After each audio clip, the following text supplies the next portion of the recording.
Some betrayals feel like a slap, but others, they unfold with a smile so soft, you don't even feel the cut until you're already bleeding.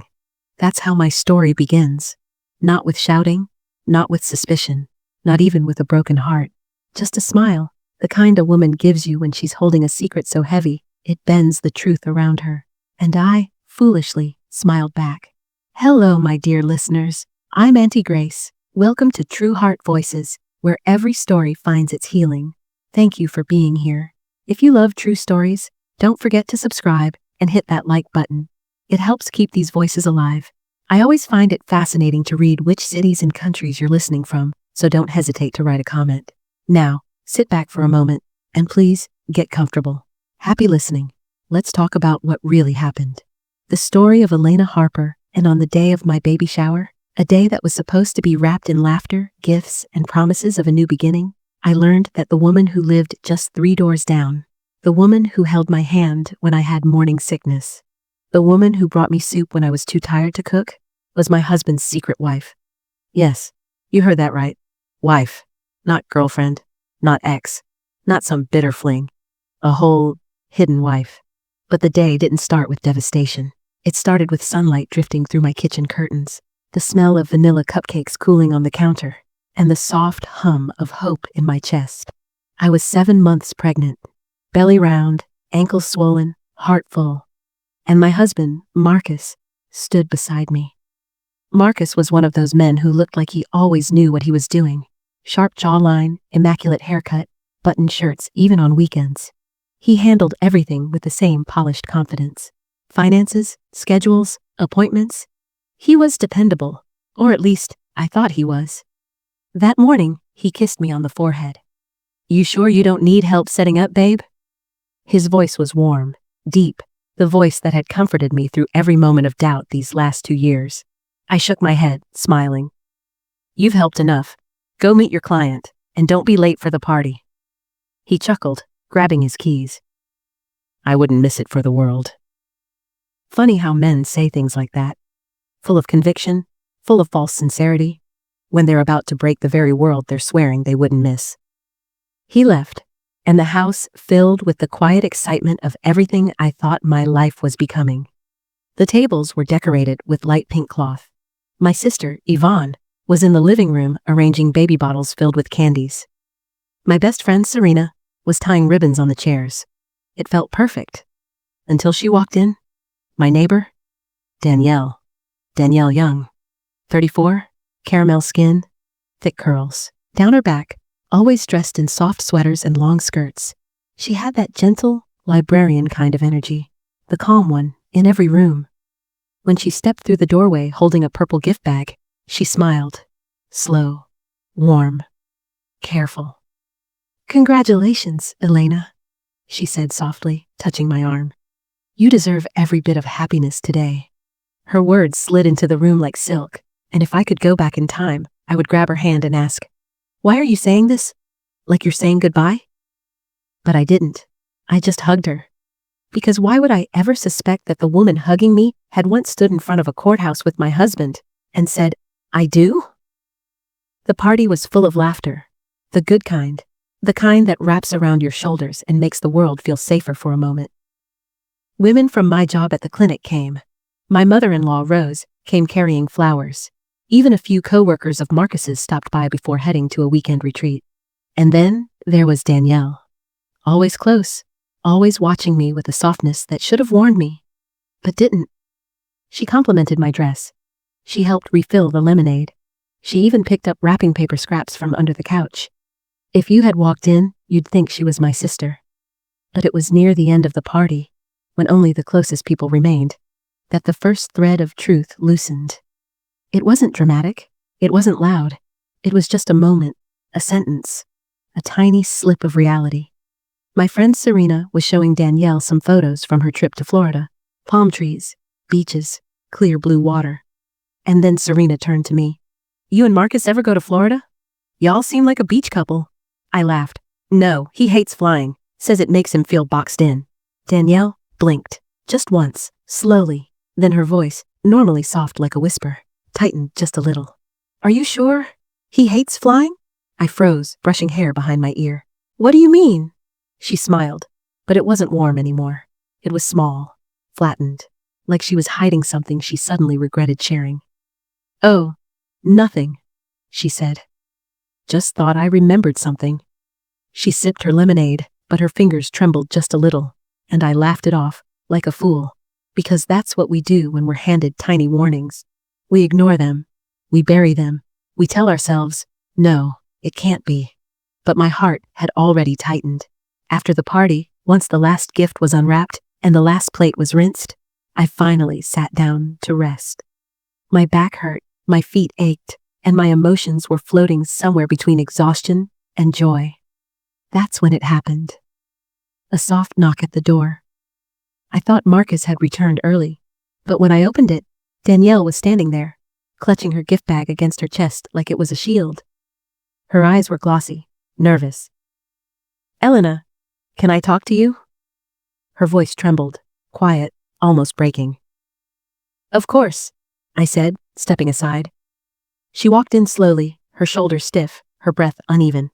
I thought maybe she had a personal problem, maybe she needed advice, maybe she was lonely.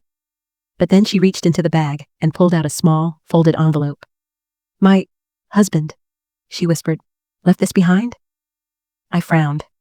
I didn't know you were married. She swallowed hard. I am. Her breath shuddered. I thought I was. My hands stilled. My heartbeat did not. She set the envelope on the table, right in front of me. Elena, she said softly, I didn't know until today that your husband and my husband are the same man. Silence. The kind that hollows a room. The kind that cracks bone. The kind that steals air from your lungs. For a moment, I didn't move. Couldn't move. My eyes drifted to the envelope, to the name written on it in bold, familiar handwriting. Marcus Harper, my husband, her husband. My knees went weak, and I sat before I collapsed. Danielle sank into the chair across from me, tears slipping down her cheeks. I didn't want to tell you like this, she whispered. I didn't even know until I talked to your friend. She said Marcus hates flying, but we went to Florida together, twice. Her voice broke. Every trip he told you was a business retreat. He was with me. My hand covered my stomach, instinctively, protectively. My unborn daughter kicked, a soft flutter, a reminder that I was not alone. But emotionally, I had never felt more abandoned. I opened the envelope with trembling fingers. Inside were photos, receipts, a marriage certificate. A marriage certificate dated 3 years before mine. Same man, same signature. 2 wives, 1 secret. 1 lie so deep it had wrapped itself around the foundation of my life. Danielle watched me crumble. Guilt and heartbreak tangled together on her face. I thought he was divorced, she whispered. I thought he just didn't talk about his past. A slow, broken exhale left my chest. Another woman's tears filled my kitchen. Another woman's pain mirrored mine. We were strangers, but we were connected by the same betrayal, the same man, the same lie. My voice was barely audible. How long? Have you known? Today, she whispered. Only today. When your friend mentioned his fear of flying, everything clicked. The dates, the business trips, the excuses. Her shoulders shook. I'm so sorry, Elena. I believed her. Not because I wanted to, but because everything in her voice rang true. The betrayal wasn't hers, it was his. And deep down, beneath the confusion and shock, a cold truth pressed against my heart. I wasn't Marcus's only wife. I was his second life. That night, the night of my baby shower, the night my world collapsed with a quiet knock on the door. I sat alone in the dim glow of my living room. The ribbon decorations still hung on the walls. The gifts still sat stacked in cheerful pastel colors. The house still smelled of cake and laughter. But I felt hollow. Every sound, the ticking clock, the hum of the fridge, echoed painfully against the truth. Marcus was living 2 lives, 2 marriages, 2 women, 1 lie, and I knew. This was only the beginning, because a man like Marcus never builds a lie alone. There are always shadows, always patterns, always more, and I was going to find every single one of them, no matter how much it hurt. I didn't sleep that night. I lay in bed, staring at the ceiling, watching shadows move across the walls as the hours crawled by. Marcus's side of the bed felt too neat, too untouched, too unfamiliar for a man who supposedly shared his life with me. Around midnight, I finally shifted onto my side, pressing a hand against my belly, feeling the soft, rhythmic movements beneath my skin. My daughter was calm, almost reassuring, as if her tiny heartbeat was reminding me, "Mama, you're not alone, not in this." But I felt alone, more alone than I'd ever been. Every thought that entered my mind turned sharp, every memory now tangled with doubt. The business trips, the last-minute cancellations, the birthday he missed because of a client emergency, the way he guarded his phone, the way he insisted I didn't need to know the stressful details of his job. At the time, I thought it was privacy. Now I knew better. It was secrecy. Around 2:45 a.m., my front door clicked softly. Marcus was home. I stayed in bed, breathing shallow, listening as he kicked off his shoes and walked into the kitchen. He opened the fridge, closed it, paced a bit. Then the floor creaked as he made his way down the hallway. And then the soft knock. "Babe, you awake?" His voice sounded normal, soft, careful, as if nothing had happened. As if my whole world hadn't been ripped in half. I couldn't respond. My throat tightened. He cracked open the door slightly. "Elena?" Still, I said nothing. He sighed and stepped inside, the faint smell of cologne drifting in with him. Not the one he usually wore, but something different, something rare, something expensive. "Long day," he said, rubbing the back of his neck. The client meeting ran over. I stared at him. His lie fell so easily. Smooth, effortless, a well-practiced script. His shirt was crisp, his hair neatly combed. Not the look of a man who had been working late, but the look of a man coming from somewhere else.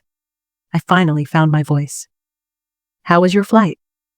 The question froze him. Just for a second, a brief flick of panic before he recovered. I didn't fly. What are you talking about?" I shrugged, my tone soft. "Oh, I must have been mistaken." He stood there, studying my face as if he could sense something was off. "Are you okay?" My heart hammered, but I kept my face still, steady, the way a woman does when she's protecting something deeper than truth. "I'm tired," I whispered. He exhaled, relieved, and brushed a hand across my forehead. "Get some sleep. Big day today. I'm proud of you." Proud. The word hit like ice. He kissed my cheek and left the room. And just like that, he slipped into bed beside me. Like a husband. Like a protector. Like a man with nothing to hide. But I couldn't close my eyes. Because now I knew. He wasn't just lying to me. He was living inside. The lie. The next morning, I woke up before him. Or maybe I never truly slept. Marcus rolled over with a groan, stretching, still half asleep. "You hungry?" he murmured. "I can make some eggs." I stared at him, at the man who had 2 wives and 2 lives and 2 hearts he never deserved. "Sure," I said quietly. "Because when you're gathering truth, you don't confront too early. You wait. You observe. You let him tell you who he is when he thinks you're still blind." He slipped out of bed and headed to the kitchen. I reached for his phone on the nightstand. Locked, of course. Face ID. Always Face ID. I placed it down before he returned, but the thought stayed with me. If he had one secret marriage, how many more secrets were hiding inside that phone? Breakfast smelled like butter and cinnamon, the way he made eggs when he wanted to seem attentive. He slid a plate toward me. "You okay? You're quiet." I forced a smile, though my chest felt tight. "Just tired." "You did great yesterday," he said casually. "Everyone loved the shower." Yes, everyone except his other wife. The one who ended the night crying at my table, holding proof of his betrayal in her shaking hands. A lump rose in my throat. "Marcus," I said softly, "can I ask you something?" He looked up. "Of course." "How many times have you been married?" The fork paused halfway to his mouth. "What kind of question is that?" "A simple one," I replied. He chuckled. nerves flickering behind his eyes. Once. You know that. And before me? Just once. Marcus, I whispered. Are you sure? His smile tightened. Elena, why are you asking me this? I held his gaze. Because people from the neighborhood are talking. He froze, barely, then sat back, arms crossing. Talking about what? I shrugged gently. Oh, little things. Nothing big. But his eyes narrowed, suspicion creeping in. He forced a smile. Well, don't listen to gossip. You know how people are. I nodded slowly. Yes, I do. And for the first time, he looked unsettled, as if the ground beneath him had shifted, even if he didn't know why. Later that afternoon, when he left for work again, I opened my laptop. My fingers trembled as I typed Marcus's full name into the county records database. My heart thudded with each search result loading, and then, like the truth finally exhaling after years of suffocation, I found it.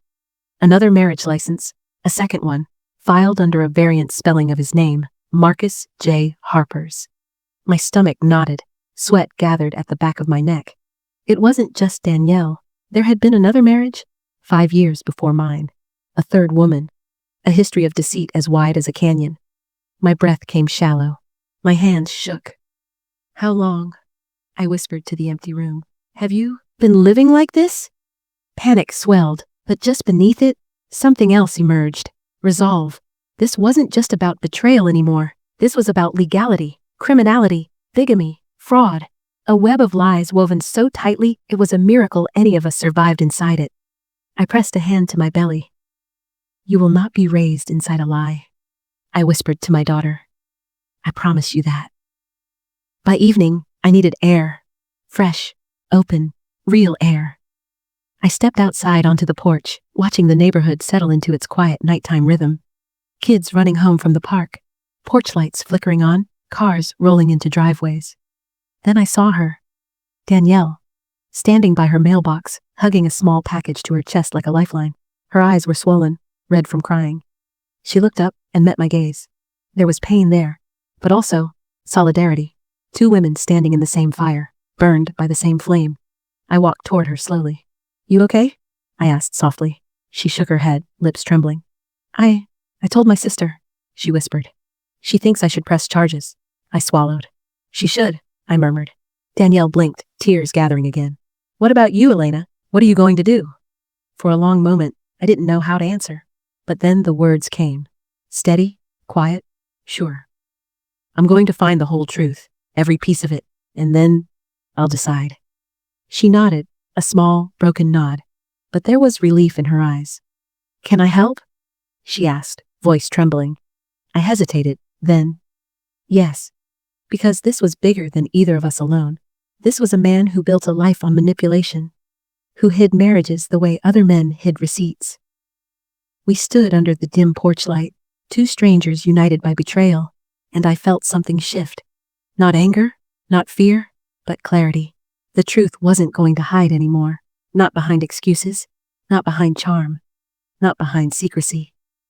We were going to pull it out, piece by piece, until there was nothing left for him to run from. And I had no idea then, just how much deeper the lies went, or how public the fallout would become. But I was ready. For the first time, truly ready. Because once a woman sees the truth, really sees it, she can never go back to blindness. I didn't know what scared me more that night. The truth I'd already uncovered, or the truths that were still hiding in the dark. After talking with Danielle, I went back inside and closed the door gently behind me, leaning against it just to steady myself. A strange kind of silence filled the house. Not peaceful, not restful, but tight, like the air itself had questions it was afraid to ask. I walked to the kitchen and poured myself a glass of water. My hand shook so badly the rim tapped against the counter. Calm down, I whispered to myself. But how does a woman calm down when the life she built with love was built with lies? I took small sips, but my throat felt raw, as if truth itself had scraped against it. The next morning, I woke to the sound of Marcus humming softly in the bathroom. A normal sound, a domestic sound, a sound that used to comfort me. Now it irritated my skin. He stepped out wearing a towel, wiping his beard with practiced strokes. "Morning, beautiful," he said, as if nothing in the world had changed. I studied him, truly studied him, the way a detective studies a stranger. His smile, his tone, his posture, his routine, everything suddenly felt like a performance he had perfected over the years. He kissed my forehead. You got any plans for today? Plans? Yes. I had plans that would change his life. But instead, I said calmly, just working from home. Good, he replied. Try to take it easy. You've been stressed. I didn't respond, because hearing a liar tell me to take it easy felt like an insult the size of the sky. After he left for work, or whatever he called work, the house fell into an eerie quiet. I stood in the doorway watching his car pull away, feeling my heartbeat slow as the taillights disappeared. Then I walked straight to his office. I had never gone through his things before. It wasn't how I was raised. My mama taught me that trust was sacred, a home made of soft hands and open truth. But that home no longer existed. Marcus had burned it down long ago. I was just finally noticing the smoke. I opened the top drawer.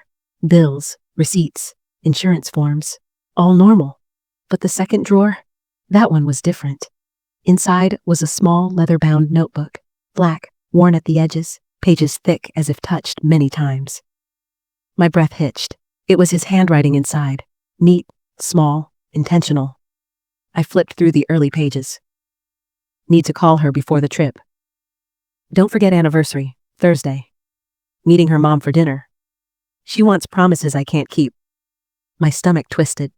These were not notes about me, because our anniversary wasn't on a Thursday, and my mother died 6 years ago. This notebook was for someone else.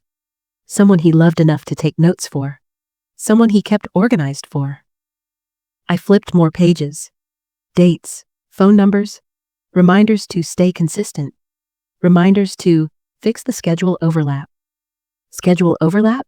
The kind you only have if you're juggling 2 lives. I stared at the page until the numbers blurred.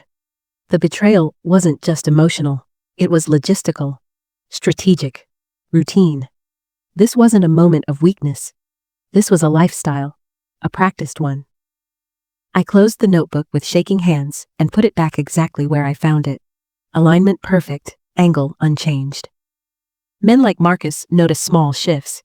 You don't stay married twice without learning to hide the signs. I sat down in his office chair, tears gathering against my will.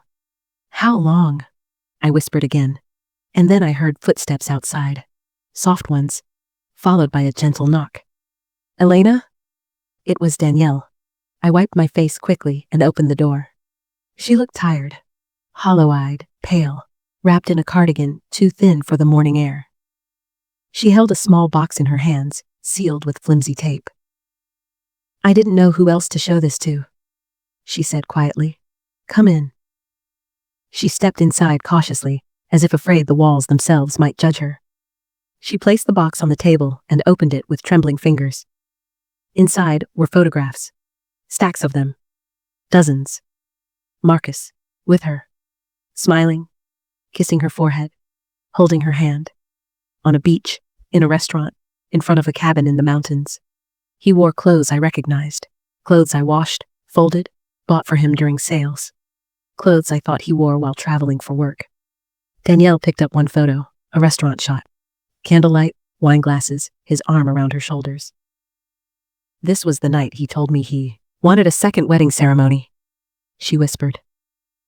He said he wanted something intimate, meaningful, because the courthouse one felt too quick. My jaw clenched so hard it hurt. He told me, I said slowly, that he hated weddings. That big gestures made him uncomfortable. Danielle let out a sad, breathy laugh. He said the same thing to me at first. My heart twisted. How long were you two married? I asked. 3 years, she whispered. And you? 4. A silence settled between us, heavy, bitter, sisterly. We were married at the same time. Both wives, both fooled, both told different versions of the same lie. Danielle swallowed hard. Do you think we're the only ones? I didn't know how to answer, because the truth was beginning to feel wide, endless, terrifying. Let's start with what we know, I said softly, because this wasn't just emotional pain now.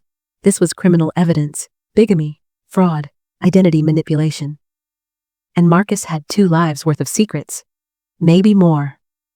For the next hour, we pieced through the photos like detectives. There was a tourism date stamp on some. I recognized one, a cabin near the lake Marcus claimed he visited for work retreats. Then, Danielle pulled out a photo that stopped my breath cold. Marcus, standing next to a house. My house. Except, it was years ago before I met him. He was on my street, with her, posing with his arm around her waist, smiling wide. Danielle lifted the photo carefully. "This house?" she whispered. "He said belonged to a friend from work." "That's my porch," I replied, my voice cracking. My mind raced. He knew my street before he randomly met me. He visited my neighborhood. He knew where I lived, before I ever knew his name. Why? Why was he here? How did he choose me? A cold, trembling dread spread across my chest. Was any part of our life real? I whispered. Danielle's lip trembled.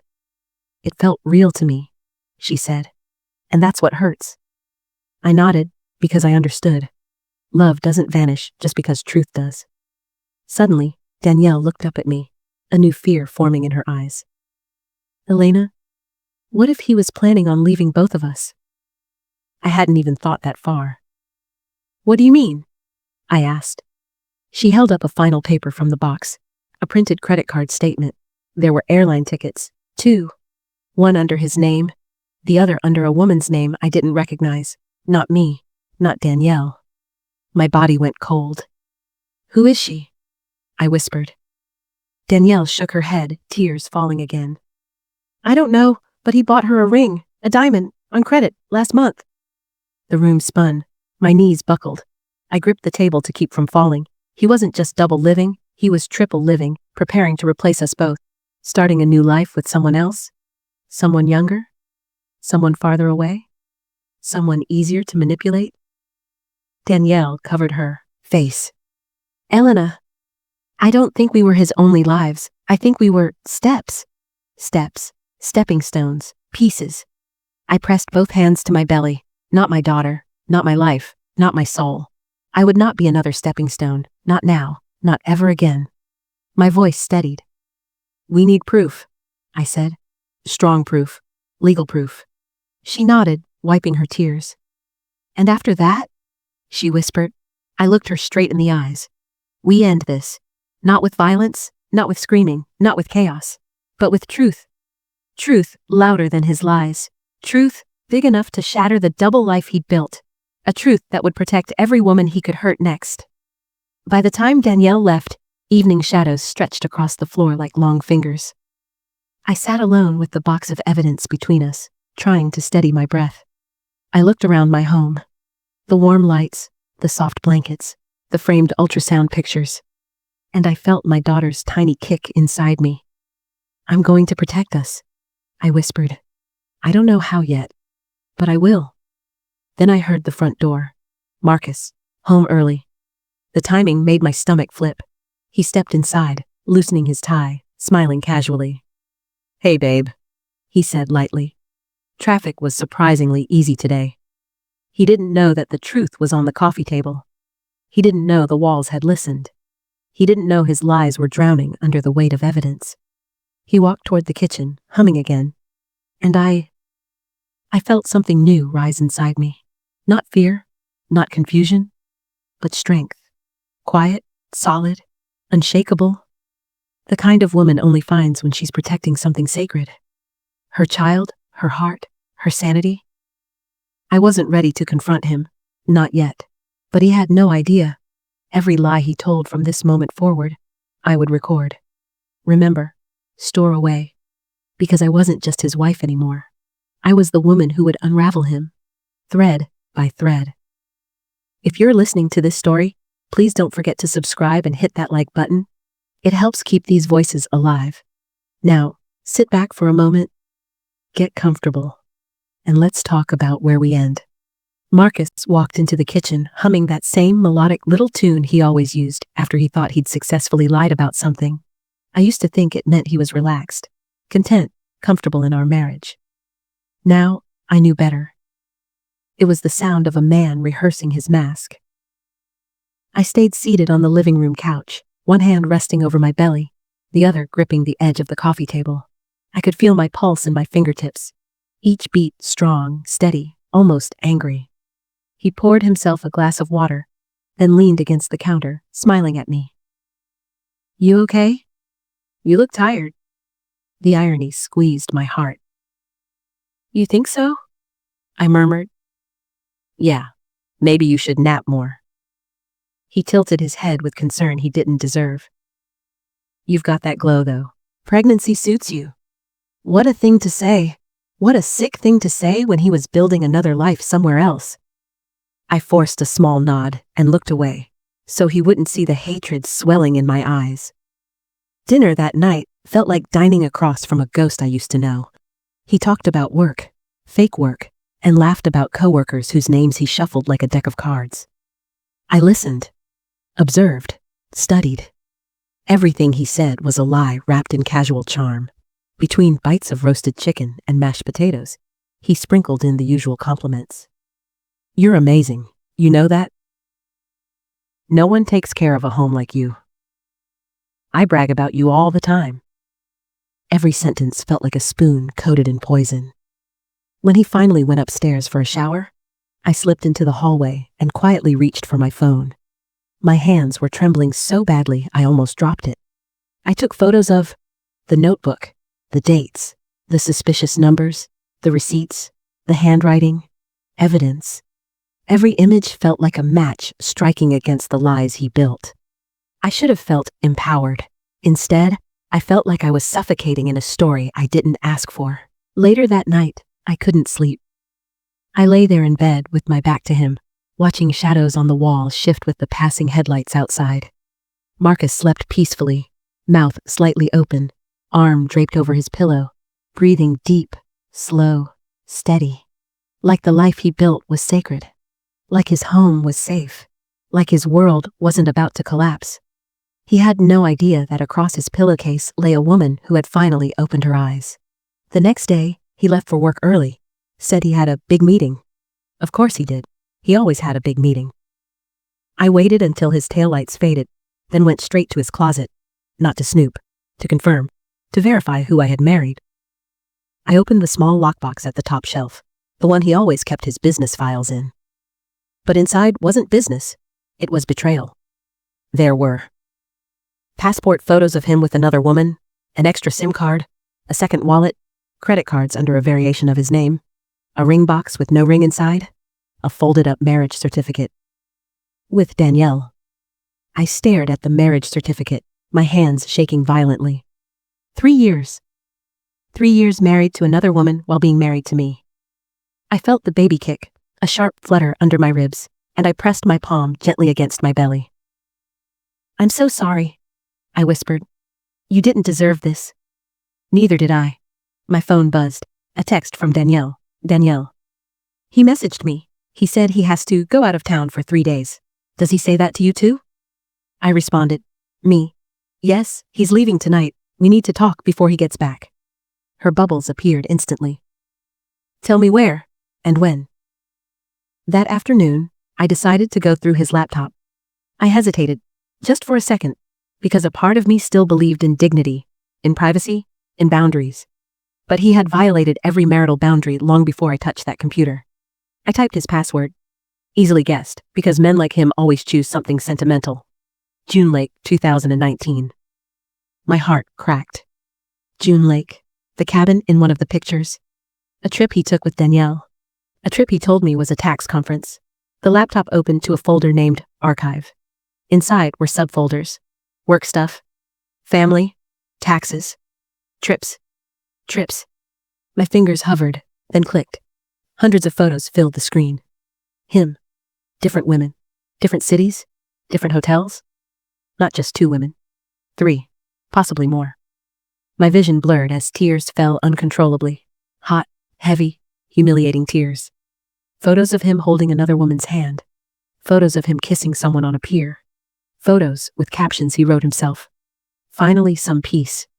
Fresh start. New chapter. With me at home thinking he was stressed from work. He even labeled one album, Life 2.0, Life 2.0. And I, the woman carrying his child? I was, what? Life 1.5? Life 0.7? Something inside me snapped, not loud, not violent, but quietly, like a thread breaking under too much weight. I whispered to myself, he never loved you. And for the first time, I believed it. A sudden chill filled me, a cold, creeping fear. If he had this many women, this many identities, this many lies, what else was he capable of? What else was he hiding? Was the man I married even his real self? Or a character he wore like a coat he slipped on at will?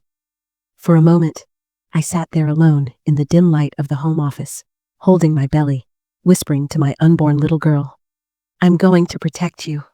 No matter what. I didn't care if my voice shook. I didn't care if my heart was breaking. I spoke strength into the air, because she needed it, and because I needed to hear myself say it. I was about to close the laptop when an email popped in. Subject: Confirmation. Honeymoon package. Honeymoon. A chill shot down my spine. I clicked it. A booking confirmation for 2 adults, 7 days of beach resort starting on the 12th, full romantic package, candlelight dinners, couples massages, and the guest name beside his was not mine. Not Danielle's. Not the third woman.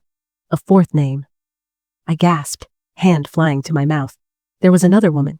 He was planning another honeymoon, another marriage, another life, and all of us, every single one of us, were disposable. The room started spinning. I closed the laptop and inhaled slow, shaking breaths. My baby kicked again, almost like she was responding to my panic. I whispered to her, not like this. I won't let you grow up in this. Then I reached for my phone and called Danielle. She answered on the first ring. Elena? She said, her voice small and trembling. I found something, I said. We need to meet now. Her breath caught. Where? I swallowed. At the community park, by the benches near the fountain. I'll bring everything. I'll be there in 10 minutes. When I arrived, the wind had picked up, rustling the leaves in quick bursts. Danielle was seated already, looking pale and fragile, clutching her cardigan tight around her. Her eyes rose to meet mine, and she could tell instantly. You found more, she whispered. I nodded and opened my bag, laying out the printed evidence like legal documents. Photos, receipts, notebooks, marriage certificates. Her hand flew to her chest. Oh my God. She lifted one receipt, a ring purchase for $4,800. Who is he buying this for? She asked, her lips shaking. I sat beside her, my voice barely a whisper. Someone new. Her entire face crumbled. So did her breath, her posture, her sense of self. I feel like such a fool, she whispered. 3 years. 3 years thinking I was his wife? That I was the only one? You're not a fool, I murmured softly, putting a hand over hers. He is. He fooled all of us. Tears began falling down her cheeks. Elena? What kind of man does this? I looked out at the fountain, water shimmering in the late afternoon sun. A man who doesn't know how to love, I said. A man who only knows how to collect people, use them, and move on. She wiped her tears. So what do we do? I turned back to her. We collect everything we know, and then we go to the police. Police? I nodded. Bigamy is a felony. Fraud is a felony. Identity manipulation is a felony. And whatever he's doing with these new credit cards might be worse. Danielle's eyes widened, but then something new flickered in them. Anger. She nodded. Okay, she whispered firmly. Okay. We spent the next hour organizing every piece of evidence. We matched dates, cross-referenced receipts, marked timelines, wrote down overlaps, listed every suspicious purchase. By the end, we had proof of 2 marriages, evidence of a 3rd relationship, receipts of ring purchases, trips taken under mixed names, forged signatures, a fake ID, passports with altered dates, a honeymoon package. Enough to bury the man 6 feet under in federal charges. Danielle let out a long, shaking breath. What happens when he finds out we know? She asked quietly. I looked her dead in the eye. He won't find out. Not until it's too late. She nodded slowly. For the first time, she looked strong. Tired, traumatized, but strong. A woman who had lost everything, but but gained truth. And truth is a kind of strength. But while we were packing the evidence back into the bag, my phone buzzed. A text message. Marcus. Marcus. Hey babe, change of plans, coming home early. A cold wave washed over me. Danielle's breath froze. What do we do? She whispered. I slid my phone back into my bag. We stay calm, I said. We act normal. My voice was steady, too steady. She squeezed my hand. Elena? He's dangerous. A man who can lie this deeply can do anything. I knew that. I felt it. The dread in my chest warned me every day. But I also knew something else. Something stronger. I'm not afraid of him anymore, I said quietly. And I wasn't. Fear belonged to the woman who didn't know the truth. But I knew now. And truth is armor. Truth is a weapon. Truth is a door closing behind a man who thought he'd never get caught. We stood slowly. Danielle hugged me. A fragile, trembling hug between two women who had survived the same storm and found each other in its wreckage. We're in this together, she whispered. I nodded. Yes, we are. We parted ways as the sky turned orange with sunset. A strange beauty against the ugliest truth of our lives. I drove home with steady hands but a storm in my heart. Because now, the betrayal wasn't just emotional. It was criminal. Layered. Calculated. And the man I shared a home with was about to walk through my front door. But I wasn't the same woman who kissed him goodbye that morning. And he had no idea. The truth was waiting for him. When I pulled into our driveway, dusk had already fallen. That lavender blue hour where the streetlights hum awake and the houses seem to watch you with warm, sleepy windows. Ordinarily, this time of day calmed me. But that evening, I felt like every window in the neighborhood could see through my chest, into the secrets I was carrying, and the storm I was preparing to unleash. As I stepped out of the car, I paused. I looked up at the front door. The same door I'd walked through 1,000 times. The same door I painted with Marcus last spring. The same door I once opened with joy when he came home from work. Now it felt like the mouth of a cave. And inside waited a man I no longer recognized. A man with 2 wives, and possibly more. A man with passports, alternate IDs, a web of lies, and no real conscience. I rested a hand over my belly and whispered, "Steady, sweetheart. Mommy's here." She fluttered. Soft, rhythmic, like she understood, like she was answering. I walked toward the house. The moment I opened the door, Marcus called out from the living room. "Babe, that you?" His voice sounded normal, soft, friendly. The voice of a man who had no idea his world was unraveling. "Yes," I said. "It's me." I kept my tone even.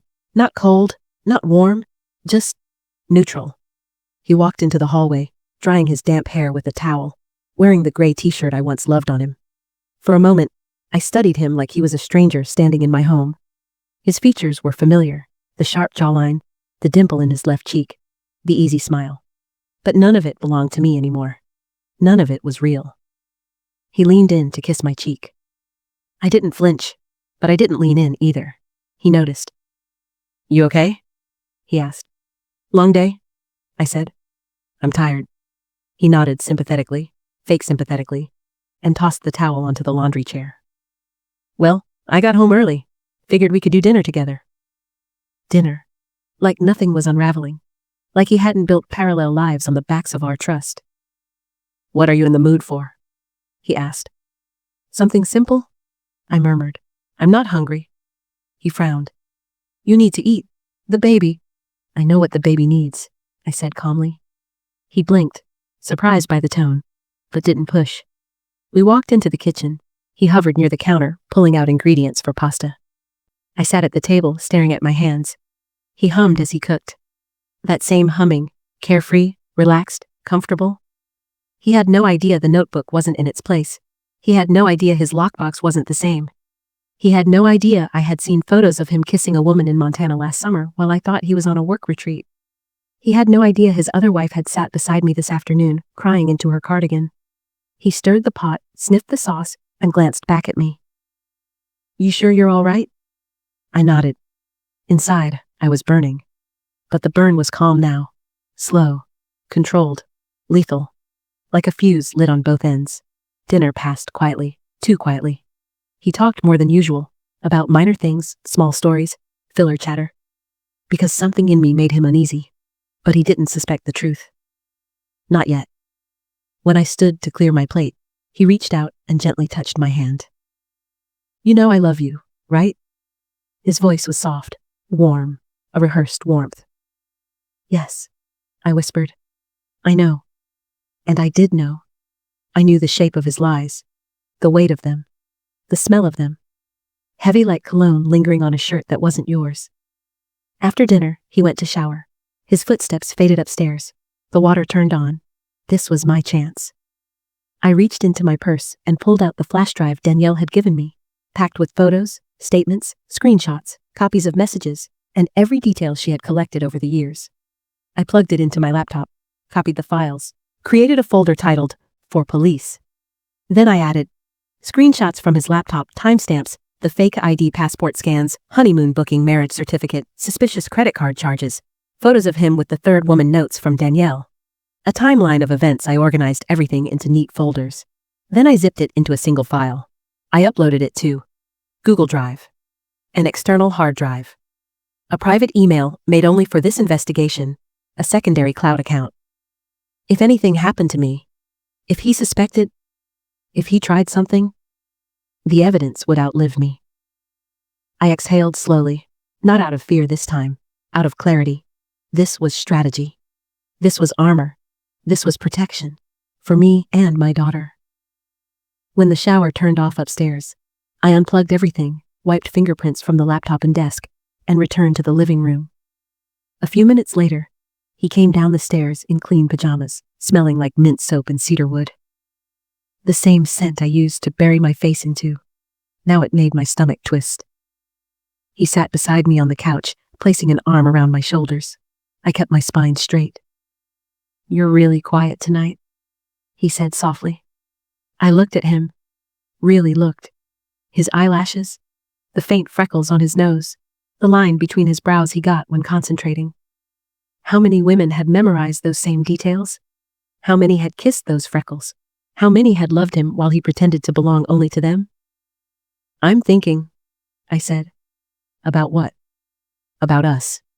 He stiffened, barely noticeable, but I caught it. What about us? I tilted my head, pretending to ponder. Marriage is complicated, isn't it? He swallowed. Sometimes, sure. Why do you say that? Oh, I murmured softly, just thinking about how much trust it takes. He nodded slowly. You can trust me, he said.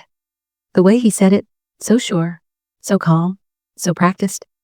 For a moment, the urge to scream surged through me. But Autumn Vale's tone, that warm, reflective, steady softness you want, guided me. I inhaled deeply and answered with a steady whisper. I hope so. His eyes lingered on me longer than usual. Searching, scanning, trying to read my emotions. He must have sensed something was off.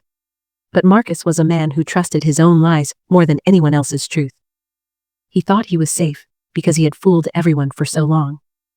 He didn't realize the woman beside him had already dismantled his entire world, piece by piece. Later that night, when he fell asleep, I quietly got out of bed and tiptoed to the living room. I sat on the couch in the dark, wrapped in a blanket, listening to the hum of the refrigerator and the ticking of the wall clock. Each tick was like a countdown. Tick, to the truth. Tick, to the police. Tick, to his arrest. Tick, to my freedom. I rested my hands over my belly. I'm doing this for us, I whispered to my baby. She fluttered again, soft, reassuring. Outside, the wind rustled the leaves like whispers of encouragement. The next morning, I woke before dawn. He was still asleep, breathing deeply. I showered, dressed, ate a small breakfast. When he finally came downstairs, he smiled at me with sleepy affection. Morning, beautiful. I smiled gently back. Today, that smile wasn't for him. It was for my plan. What's on your schedule today? He asked. Oh, just errands. He nodded. Try not to overdo it. I nodded, but he had no idea where I was actually going. At 9 a.m., I walked into the police station, not angry, Not broken, just ready. I asked for a detective who handled bigamy and fraud.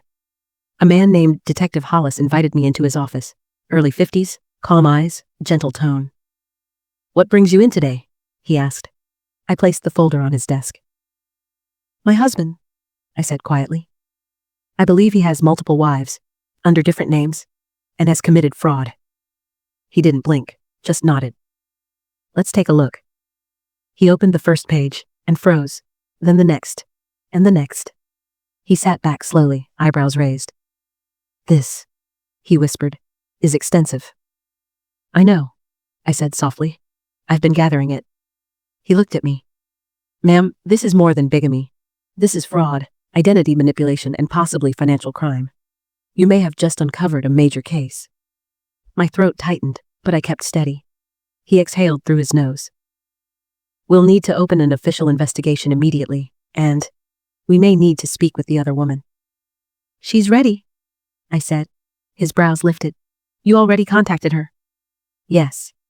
His tone softened. You're a strong woman. I didn't feel strong, but strength isn't always loud. Sometimes it's quiet, trembling, but steady. He flipped the final page and closed the folder. We'll move quickly, but you need to be careful. I know. Does he suspect anything? No. Good. Keep it that way. I nodded, clutching my purse tightly. As I walked toward the exit, Detective Hollis called after me. Ma'am? I turned. You've done the right thing. A tear slipped down my cheek before I could stop it. Thank you, I whispered. When I stepped outside, the morning sun felt different, brighter, sharper, as if the world had shifted slightly. I felt lighter, still hurt, still mourning, but lighter. Because there's a special kind of peace that comes when truth finally has a place to go. But if I thought the hardest part was behind me, I was wrong. Because when I reached my car, my phone vibrated. Marcus. Where are you? Then. Call me. Now. I froze. Had he found something? Had he sensed the shift? Had he looked for his lockbox? My pulse quickened. Another buzz. You're not home. Why? His tone, his punctuation, it was different, sharper. Then a final message. Elena, I know you're lying. A chill swept down my spine so fast my breath caught. This was no longer just a betrayal story. This was danger, real danger. And he was starting to feel it. When my phone buzzed with that final message, Elena, I know you're lying. Something inside me went still. Not afraid, not panicked, just still, the kind of stillness you feel when a storm shifts direction and you hear the air change before the first strike of lightning. I stood there in the parking lot of the police station, sunlight warming my shoulders, but the warmth barely reached my skin. My fingers tightened around the phone. My breath softened, slowed. I whispered to myself, stay calm, Grace. He doesn't know what you know.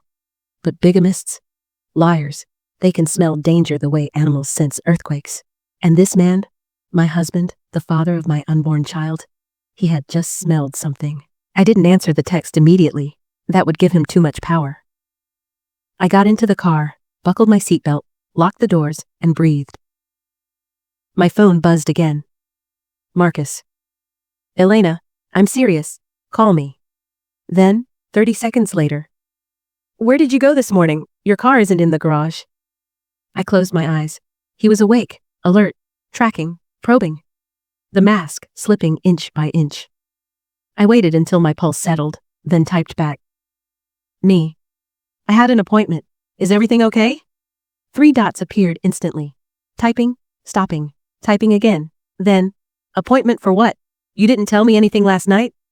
The controlling tone, the need for details, the suspicion. He wasn't asking, he was checking. I responded. Just a checkup, nothing dramatic. Again, 3 dots. Then, send me a picture. Show me where you are. My chest tightened. This wasn't a husband wanting reassurance. This was a man afraid the cage around his lies was cracking open. I didn't send a picture. Instead, I'm heading home soon. No over-explanation. No excuses. No panic. Just calm. He didn't like that. Because the next message came fast. Elena, if you're hiding something, I swear to God. He didn't finish the sentence. People like him never finish the threat. They let your mind fill in the ending. I locked my jaw and whispered, "You don't scare me anymore." I started the engine and pulled out of the lot. Before driving home, I made 2 more stops. Step 1, I bought a small GPS tracker, the kind that slips into a wallet. Step 2, I visited my sister, Sienna. She opened the door in her robe, hair still wrapped in a morning towel. "Oh Lord, girl, what's wrong? You look pale." I stepped inside and rested a hand on my belly. "I think Marcus is starting to sense something. I need help." Sienna didn't ask questions. She didn't judge. She didn't gasp dramatically like some people do when drama walks in. She just led me to her couch, brought me a glass of water, and placed both hands over mine. "Tell me everything." So I did. Not everything, but enough. Her eyes widened slowly as I spoke. "Elena, this man could be dangerous." "I know. Please tell me the police are involved." "They are." Sienna exhaled, shoulders softening in relief. "Okay, good. Then you're not alone. You're not walking into this blind." She squeezed my hand. Then her tone shifted, quiet, steady. "You can't go back to that house alone today." I swallowed. "I have to. He'll notice if I don't." She frowned, but she understood. "This woman?" she whispered. "You said she sat next to you at the baby shower?" "Yes." "And neither of you knew?" "No." She shook her head slowly. "You're lucky that one had a conscience. He could have married someone worse." I nodded. When I stood to leave, Sienna stood too. "Wait." She disappeared into her bedroom. When she returned, she placed something small and metallic in my hand. It was a personal alarm, the kind that screeches louder than a siren when pulled. "Sienna? Don't argue. Put it on your keychain. Humor me." So I did. She hugged me, tight, long, grounding. "You're not going to crumble. You're going to win." I hugged her back, but I didn't say what scared me most. Winning wasn't my fear. Him discovering the truth too early was. When I finally pulled into my driveway, Marcus was already standing at the window, watching, waiting. Silhouette sharp behind the blinds. The moment my car stopped, the front door opened. He walked out calmly. Too calmly. "Morning," he said, but the tone didn't match the word. "Morning," I replied. He looked me up and down subtly, checking for clues. "You didn't take your prenatal vitamins," he said, lifting the small bottle in his hand. "You always take them in the morning." That was not normal conversation. That was surveillance. I forced a soft smile. I took one from the bag in my purse. He didn't know if that was true, but he didn't challenge it. Instead, he reached for me. His hand slid around the small of my back, gentle, loving, and deeply wrong. "Come inside," he murmured. "We need to talk." "We or he?" He guided me through the doorway, closed the door, locked it. The sound echoed like a warning. He didn't let go of my waist. "Elena," he said quietly. "Look at me." So I did. His eyes, usually soft, were dark, focused, searching. "I asked you earlier where you went, and you didn't answer." I did answer. Barely. My breath stayed slow, measured. "You're acting strange," he said. "Different." "Am I?" "Yes," he whispered, "and it scares me." I blinked. "It scares you?" He nodded. "Elena, if I've done something wrong, you need to tell me." The audacity. The absolute audacity. But I stayed calm. "What makes you think you've done something wrong?" He swallowed. Hard. "Because you've been quiet. Distant. Thinking." He stepped closer. "You're hiding something." I didn't move. "What exactly do you think I'm hiding, Marcus?" He hesitated, and that hesitation told me everything. He wasn't sure what I knew. He wasn't sure where the hole had formed in his story. He wasn't sure which lie had cracked first. So he took a gamble. "You're upset with me about something I can't figure out?" No apology, no admission, just manipulation, disguised as concern. I softened my voice. "I'm pregnant, Marcus. My emotions shift. My moods change. That's normal." He stared at me for a long time, then, slowly. His shoulders released. His jaw softened. The panic faded a degree. It worked. He believed the lie because he needed to. Okay, he whispered. Okay, maybe I overreacted? I nodded gently. These kinds of men, the double life builders, they cling to normalcy like oxygen. If you act normal, they breathe easier. If they breathe easier, they stop digging. And if they stop digging, you have more time. He kissed my forehead. I just want us to be okay, he murmured. I forced a soft smile. We are. Let me just rest today. He exhaled in relief. Of course, I'll give you space. Of course he would. He always did when he believed he still controlled the story. He leaned in to kiss me again. I stepped back. He frowned, confused, but let it go. I'll be in the garage if you need me, he said. Then he turned away.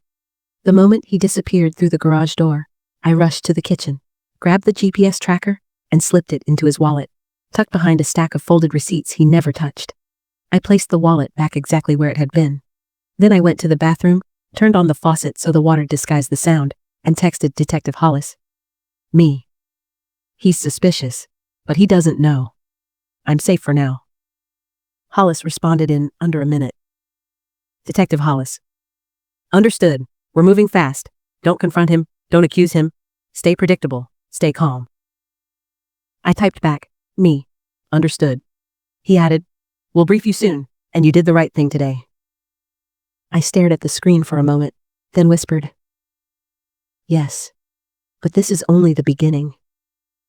When I returned downstairs, Marcus was still in the garage. I could hear tools clinking, probably him pretending to fix something, but more likely calming his nerves. I went to the living room, sank into the couch, wrapped myself in a blanket, and held my belly with both hands. Tired? Came Marcus's voice behind me. I flinched. He'd come back in without me hearing the door. His footsteps were quiet. Too quiet. Yes, I said softly. He nodded, but he didn't leave. He stood there, watching me for a long moment. Elena, he whispered. You know I love you, right? My throat tightened, because I knew the truth. Men like him only say, I love you, when they're afraid of losing control. I know, I whispered back. He watched me another moment. Then, finally, he walked away. The second he disappeared into the kitchen, I exhaled the breath I didn't realize I was holding. But the day wasn't done, not even close. Because at 3:17 p.m., my phone buzzed with a message I wasn't expecting. Danielle. He contacted me. My heart dropped. Me. What did he say? Her typing bubble appeared, then vanished, then returned. Finally, he asked if I'd seen you today. My stomach turned. Marcus wasn't just suspicious. He was checking both sides of his double life. Another message. I told him no, but he sounded scared. I closed my eyes. It was happening faster than I expected. Another vibration. Detective Hollis. Call me, now. I slipped quietly into the bathroom and locked the door. Then I dialed. Hollis speaking. It's me, I whispered. His voice lowered. Mrs. Harris, we need to move quicker. New information came in. What kind of information? One of the women your husband married filed a report years ago. She withdrew it later. We just contacted her today. My chest tightened. And? She wants to talk. Says she's been afraid of him for a very long time. My breath caught. But that's not all, Hollis continued. I leaned against the wall, bracing myself. We also discovered your husband has been using multiple identities for over a decade. My hand flew to my mouth. Multiple? How many? 4 confirmed, 2 suspected, possibly more. Oh my God. And he's been moving money under those identities. There may be financial crimes attached. I felt dizzy.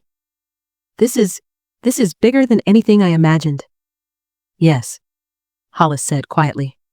And that's why I need you to be extremely careful. We are accelerating the investigation.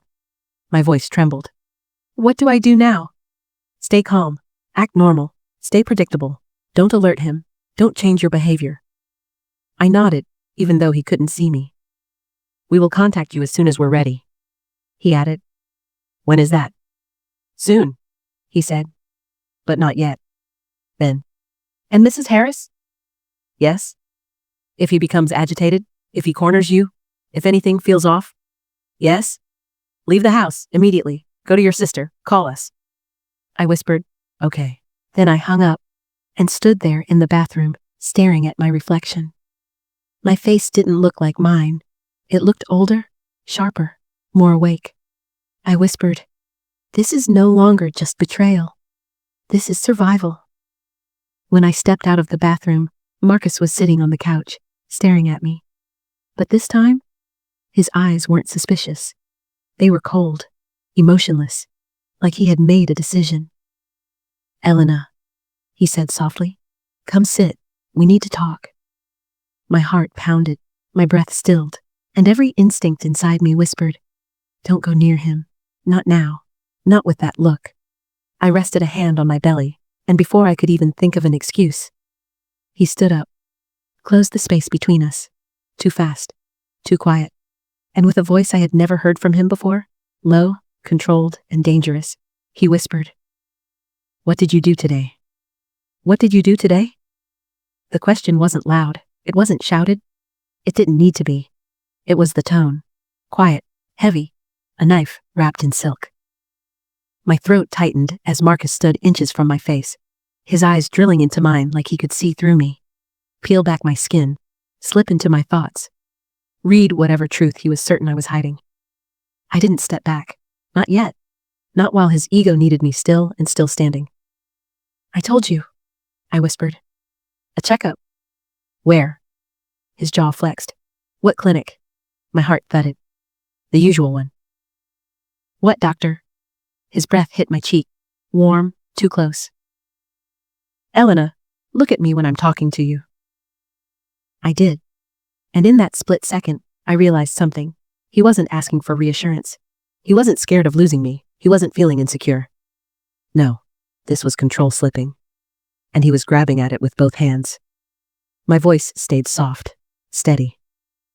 I don't remember the name of every doctor on rotation. He stared at me, too long, too intensely, like he was studying my pupils for signs of lying. Then he reached out, slowly, and tucked a strand of hair behind my ear. His fingers lingered. Elena, he murmured, you're not stupid, so don't play stupid with me. My stomach turned. This wasn't the Marcus I married. Or maybe it was. Maybe this was the real one, the one all the wives eventually saw. Come sit, he ordered quietly. Now. I didn't move. His eyes narrowed. Elena, sit. My hand drifted to my belly, not consciously, but instinctively. His gaze followed the movement, softened a fraction. We need to keep things calm, he whispered. For the baby. For the baby. For the baby. Not for you. Not for us. For the piece of leverage he thought he had. I took a slow breath. I will sit, I said. But you need to back up a little. He blinked, surprised by the boundary. But he stepped back. Exactly 3 inches. Like he measured it. I walked to the couch and lowered myself carefully, heart thudding in my throat. He sat beside me, too close, too eager to watch my face. Elena. His voice softened, falsely gentle. If you're upset with me, tell me. I can fix it. Fix it? Fix what? The hidden wife? The secret marriage? The double life carefully stitched between 2 neighborhoods? I told you, I repeated gently. I'm just tired. His nostrils flared slightly, a sign he didn't believe me. He reached for my hand. I let him take it, because pulling away right then would have been the spark he was hunting for. Elena, he whispered, has anyone been talking to you? I swallowed. Talking to me about what? You know what? His grip tightened. You've been different. Marcus, I said softly. I'm pregnant. Of course I'm different. He studied me, like a man trying to decode a puzzle with missing pieces. But he didn't have the missing piece, and I wasn't giving it to him. Finally he sighed, leaned back, and forced a smile, one that sat wrong on his face. Maybe I'm just paranoid, he said. You've been stressed? I replied. He exhaled, nodding, letting the excuse settle like a coat he agreed to wear. Yeah, he murmured. Work has been a lot, a lie, but I pretended to believe it. He lifted my hand to his lips, kissed my knuckles, a gesture that used to warm me. Now it chilled me.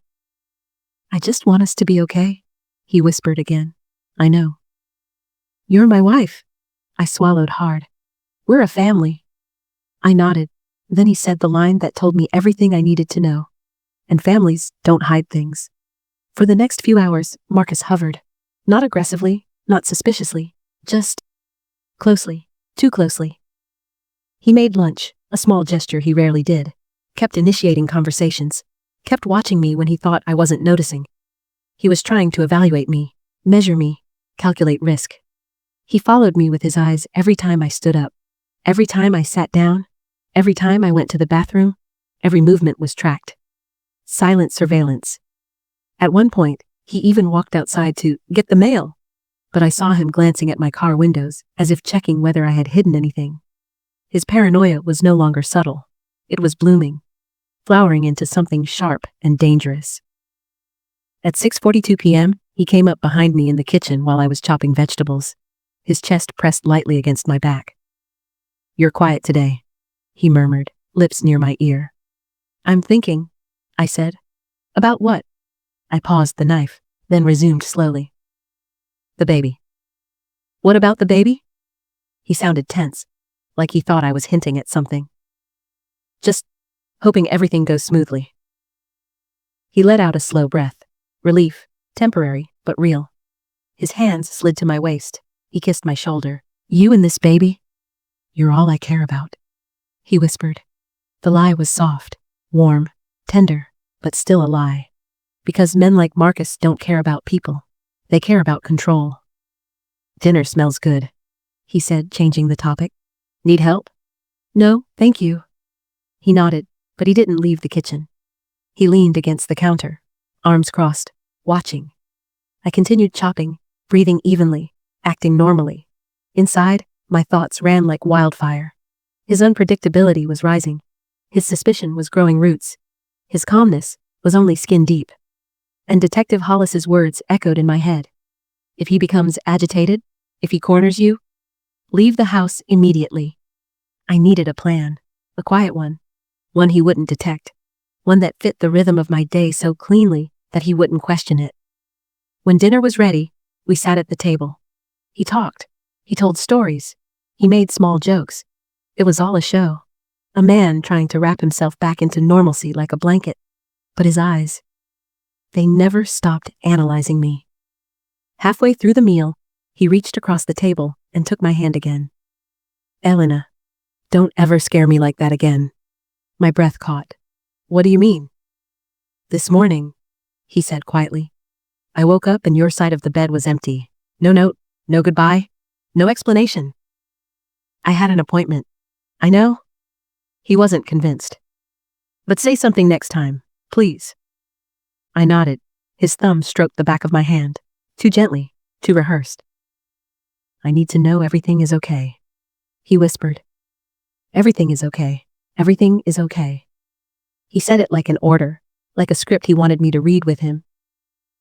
I squeezed his hand back gently, reassuringly, because right now, I needed to be predictable. I'm okay, I said softly. And we're okay. His shoulders dropped. He exhaled. The tension in his eyes loosened. Not gone, but loosened. And that's when he said it. Slowly, softly, with a sincerity so fake it almost sounded real. I love you, Elena. I swallowed. I love you too. And we both knew. One of us was lying. The rest of the evening passed in forced calm. The kind where every sound felt louder. Every gesture felt weighted. By the time the clock hit 10:15 p.m., Marcus finally yawned. I'm exhausted, he murmured. I'm heading to bed. I nodded. You coming? In a bit. I want to finish cleaning up. He hesitated, like he didn't want to leave me unsupervised, then nodded slowly. Okay, don't stay up long. He kissed my cheek, too softly, too measured. Then he walked upstairs. Every step creaked. When the bedroom door clicked shut, I waited. 1 minute, 2 minutes, 3. Then I walked quietly to the sink, turned on the faucet, and dialed Detective Hollis. He answered on the second ring. Hollis. It's me, I whispered. He lowered his voice. What happened? He's suspicious. Very suspicious. He's watching everything. Hollis cursed under his breath. We're expediting things. The evidence is overwhelming. We need just one more statement from the first wife. I whispered. When? Tomorrow or the next day? My stomach tightened. Hollis, I don't think I can stay here much longer. I know, he said gently, but leaving abruptly could trigger him. We need him calm, predictable, still. I closed my eyes. What do I do tonight? Sleep, stay calm, act normal. What if he wakes up? What if he... Elena? He said firmly. You're going to be okay. We're close. I exhaled shakily. Okay? And Elena? Yes? It's important he doesn't suspect we're talking. I know. He softened. You're doing everything right. I hung up, turned off the faucet, stood there gripping the edge of the sink, breath trembling. The house was silent. Too silent. And I whispered to myself, we just have to survive one more night. I washed the last plate slowly, deliberately, letting the warm water run over my hands until my heartbeat softened. Because once I turned off that kitchen light and walked upstairs, I would be stepping into a room with a man whose entire world was built on lies. A man who sensed one of those lies was slipping. I dried my hands on a towel, took a breath so deep it stretched my ribs, and made my way up the stairs quietly. Not sneaky, not hesitant, just normal enough to keep him calm. The hallway was dim. A single nightlight glowed near the guest room. The house felt like it was holding its breath. When I pushed open our bedroom door, Marcus was still awake. He wasn't lying down. He wasn't on his phone. He was sitting upright against the headboard, arms crossed, eyes open, watching the doorway, waiting for me. My stomach dropped. He tilted his head slightly. You took your time. I smiled softly, the way a tired woman would. I was just cleaning up. His eyes flicked to my hands, my clothes, my face. He was still scanning for clues. Come to bed, he said. I walked in, closed the door gently behind me, and slipped under the covers. Carefully, slowly, because any small movement felt like it could set off a silent alarm inside him. Marcus watched me the entire time, his gaze never blinking. I pulled the blanket to my chest. The room felt colder than it should. He turned off the lamp, but didn't lie down. Elena, he whispered. Yes? What happened today? Really? My heart skipped. I told you. He exhaled, long and low, almost sad. You know what the worst part of marriage is? He murmured. I didn't answer. The guessing. Silence thickened between us. He leaned over, brushing hair from my forehead with a tenderness that made my skin crawl. I don't want to guess with you, he said softly. I want to know. Then, he lay back down, but he didn't touch me. He didn't face me. He didn't relax. He stayed perfectly still, like a man pretending to sleep. I closed my eyes, but I didn't sleep. Not for a long time. Hours passed. The house shifted. Wood settling, air humming, quiet settling deeper. At 3:11 a.m., I woke up to silence and a sudden realization. Marcus wasn't beside me. I sat up slowly. The bathroom door was open. The light was off. I slipped out of bed, toes brushing the carpet, and stepped into the hallway. A floorboard creaked downstairs. My pulse kicked. He was up, moving around, at 3 a.m. Why? I took one step, then another, until I reached the top of the stairs. At the bottom, I saw him. Marcus stood in the living room, shirtless, pacing slow circles like a caged animal, talking to himself. I froze. His voice was low, strained, jagged. No. She wouldn't know, unless someone told her. But who? Who's stupid enough to... He stopped mid-sentence and gripped the back of the couch. His fingers dug into the fabric. She's hiding something. I can feel it. She's lying. My breath caught. He inhaled sharply, and for a moment, he looked like a man standing on the edge of something dark and far too deep. Then he whispered, I can't let this fall apart. Not now. Not again. Again. That word hung in the air like frost. He rubbed his face roughly, hair wild, pacing again. Keep it together. Be calm. Be normal. She just needs reassurance. That's all. That's all. He forced himself to breathe, a deep, shaky inhale. That's when his head snapped upward. Not toward me. Not exactly. But toward the stairs.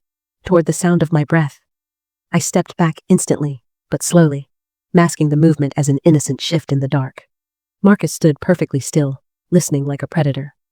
Seconds passed, heavy as lead. Then he exhaled, turned away, and walked to the kitchen. I waited until I heard the fridge open.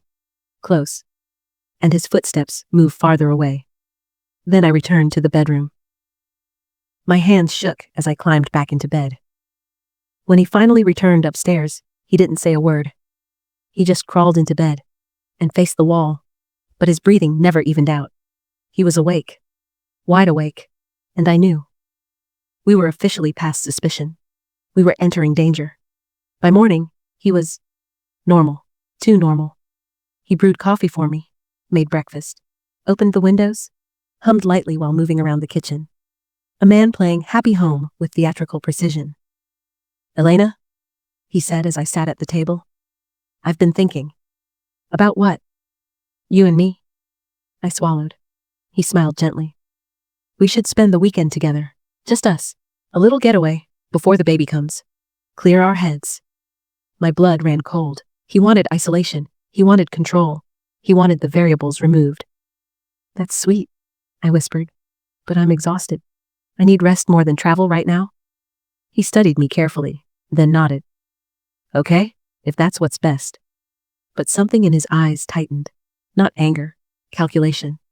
He leaned down, kissed my forehead, and said, "You tell me what you need, I'll take care of it." My stomach twisted because I understood. He wasn't offering concern. He was reasserting ownership.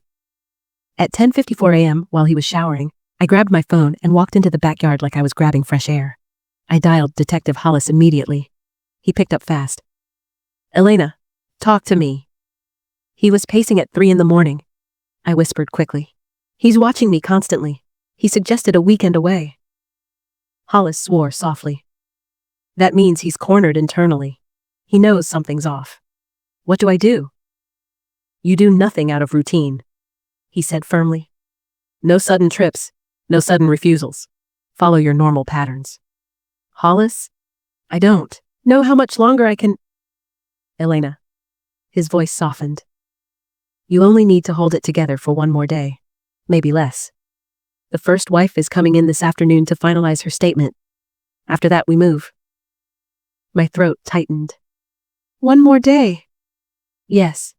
I swallowed, then froze when I heard something behind me, the sliding glass door, slowly opening.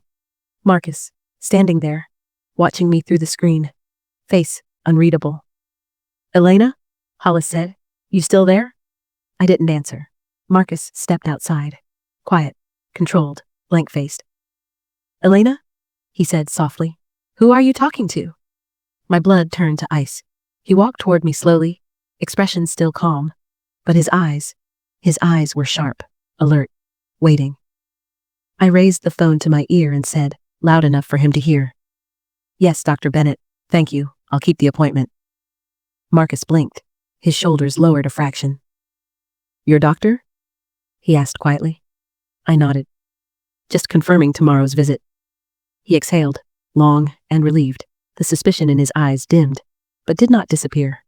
When I hung up, he stepped closer, his voice soft, too soft. "Elena," he murmured, brushing my cheek with his thumb. "You know you can tell me anything, right?" I smiled gently. "I know." He searched my face, then he kissed my forehead. "Good," he whispered. But the way his eyes followed me for the rest of the day told me one thing. Marcus wasn't convinced. He was waiting, watching, listening, a man pacing inside his own unraveling mind. And the truth was simple, terrifying, and undeniable. Tonight, anything could happen. I woke up with my heart already racing, not from a nightmare, but from the reality I was still living in. Marcus was already dressed, already downstairs, already moving through the house with quiet, controlled footsteps. I lay there for a moment, staring at the ceiling. One more day. One more day, the detective had said. but the air felt heavy in a way that made me wonder if even 24 hours was too much to ask for. I sat up slowly, pressing a hand to my stomach.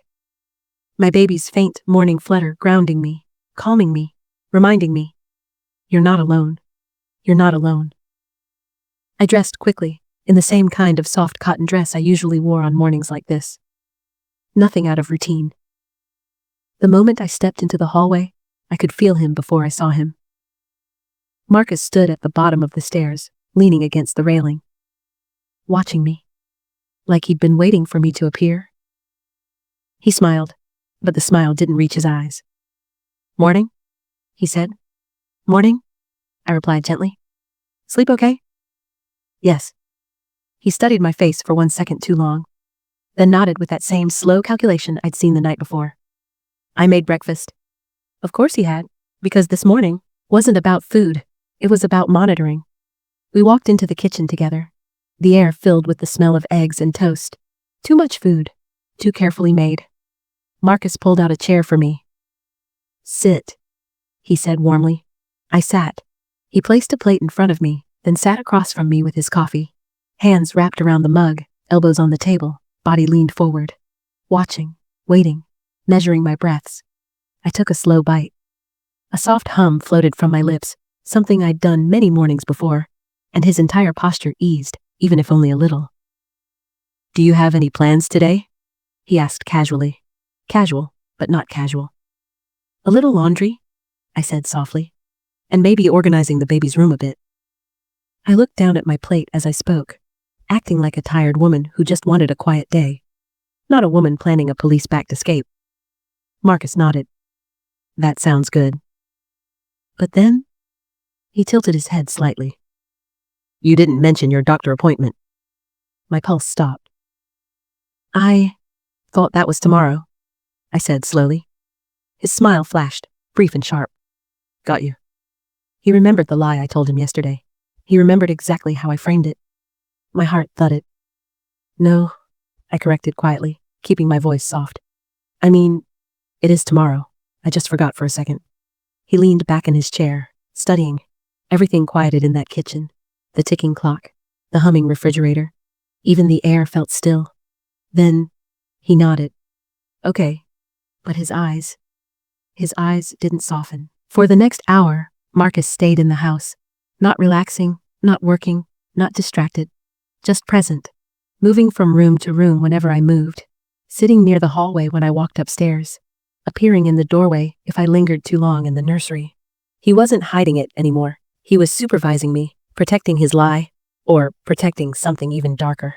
At 11:03 a.m., his phone rang. He glanced at the screen, and I knew instantly it wasn't a call he wanted to take in front of me.